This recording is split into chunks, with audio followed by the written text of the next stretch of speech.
how to link Apollo.io to LinkedIn. So first, go to your Google Chrome Web Store or Google Chrome browser, and then just click on the three dots here at the top right corner, and then hover your mouse over extensions here, and then just click on Visit Chrome Web Store.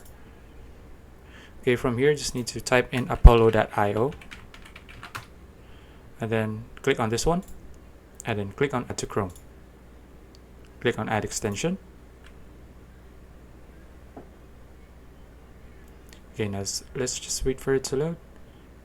Okay. Now, in order for you to use Apollo to LinkedIn, you just need to go to your LinkedIn account, and then let's go to the profile of one person here. So just go to this one, and then you can already see the Apollo extension here. Just need to hover your mouse over it, and then you can see the information from here. So if you want to check another one, so let's go to LinkedIn, let's check this one,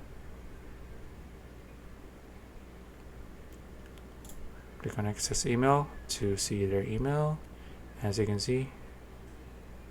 Okay, so that's it. If you found this video useful, please like and subscribe for videos like this. See you in the next one.